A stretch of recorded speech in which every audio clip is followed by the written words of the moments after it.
આ છોકરા છોકરીઓનું જે અભ્યાસ બગડે છે, છેલ્લા 15 દિવસથી છોકરાઓ છોકરીઓ અહીંયા રખડે છે. સિસ્ટમ કેવી છે કે એને સુધારા વધારા માટે પહેલા કેવાયસી, હવે ફરી પાછું આધાર કાર્ડ માટે આવ્યું. તો પહેલા જ આધાર કાર્ડ તમે સીધી રીતનું કાઢી દો તો આમાં થાય ને. સ્થાનિક નેતાઓને હું ચોખ્ખી વોર્નિંગ આપીશ કે કહીશ એમને કે આ તમે જો આ ધ્યાન ના રાખશો તો આપણે છોટાઉદેપુર તાલુકાનું શિક્ષણ તો બગડશે, એની સાથે સાથે આપણા વિસ્તારની ખેડૂતોની ખેતી પણ બગડશે. આજે તો ભારે થઈ. વિચાર કરો, સ્કૂલમાં બાળક નહીં અને ખેતરમાં ખેડૂત નહીં. ઊભા છે તો ક્યાં? લાંબી લાંબી લાઈનમાં. છોટાઉદેપુરમાં ભાજપના જ કારોબારી અધ્યક્ષ ભાજપની જ સામે. શું થઈ રહ્યું છે નવા જૂનીમાં? સમાચાર જાણવા હોય તો છેલ્લે સુધી તો બેસવું જ પડશે.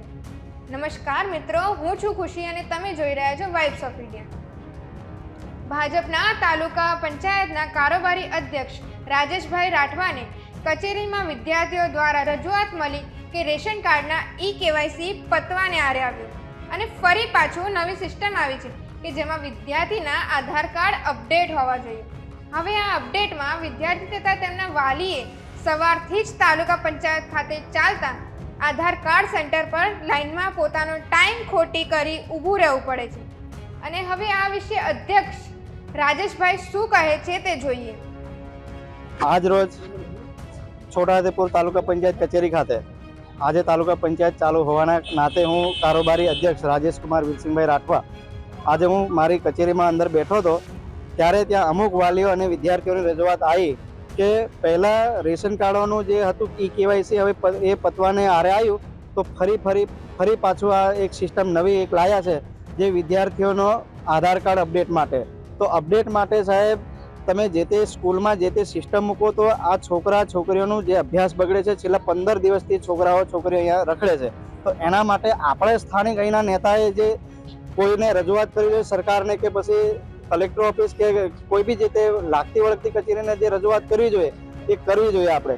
કારણ કે અહીંયા મેં બધી જ કચેરીમાં હમણાં ફર્યો, એક ફોર્મ ભરવાના 20 રૂપિયા બહાર લે છે, એને પછી એ પાછું અપડેટ કરવા માટે પાછા 100 રૂપિયા અંદર ઓફિસમાં અંદર લે છે. બરાબર. તો આ આધાર કાર્ડ માટે આધાર કાર્ડ સિસ્ટમ જે અપડેટ માટે લાયા છે એના માટે છોકરા છોકરીઓનો અભ્યાસ બગડે, એની સાથે સાથે એના વાલીઓથી 10 થી 15 દિવસ માટે અહીંયા જે એની સાથે આવે છે, રોજ બિચારા સવારે 5 વાગ્યાથી આવીને સાંજ સુધી આવે છે પણ એનું કામ હજી કોઈ થતું નથી.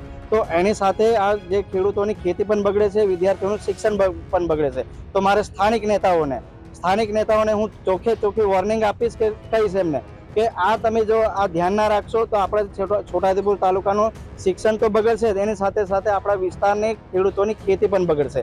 તો તમે માન્ય ધારાસભ્યશ્રી અને માન્ય સંસદ સભ્યને હું કહીશ કે આ સિસ્ટમ અંગે કલેક્ટર ઓફિસ કે માન્ય ગુજરાત સરકાર જે તે લાગતી વળગતી કચેરીઓમાં રજૂઆત કરો અને જેથી કરીને આ છોકરા છોકરીઓનું ભણતર પણ ના બગડે અને એની સાથે એના વાલીઓ ખેડૂતોનું પણ ખેતી ના બગડે, એની ખાસ કાળજી રાખવી પડશે.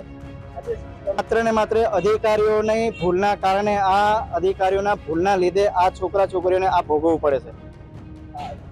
સરકાર અમારી છે, સરકાર પૂરેપૂરી સિસ્ટમ લાવી છે પણ એ સિસ્ટમ અપગ્રેડ કરીને એ સિસ્ટમ જે તે પ્રાથમિક શાળાઓમાં કાં તો ગ્રામ પંચાયતમાં આ સિસ્ટમ એને અપગ્રેડ કરીને ત્યાં સ્થાનિક લેવલે આપો જેથી કરીને વિદ્યાર્થીઓનું કે ખેડૂતોનું અહિત ના થાય. લોકોને તકલીફ પડે છે. તમે મારી સાથે અહીંયા ફર્યા છો દરેક ઓફિસમાં, આ વિસ્તારમાં તમે હજી બી આ આખો વિડીયો તમે લઈ લો તો તમને વિડીયોના માધ્યમથી અને અહીંયા માહોલના માધ્યમથી તમને ખબર છે કેવી લોકોને હાલાકી પડે છે. અહીંયા કોઈને બી તમે પૂછી શકો છો, સવાર 5 વાગ્યાથી લાઈન પડી છે, હજુ સુધી કોઈનું ફોર્મ બી ભરાયું નથી અને જેનું કામ ચાલે છે એ છેલ્લા લગભગ અઠવાડિયાથી ફોર્મ ભરીને ગયા હતા એનું કામ ચાલે છે. તો મેં કહીશ માન્ય અધિકારી શ્રીને અને કે માન્ય નેતાગણ શ્રીને પણ કહીશ કે પ્લીઝ એક વખત આપણે તાલુકા પંચાયતની વિઝિટ કરો.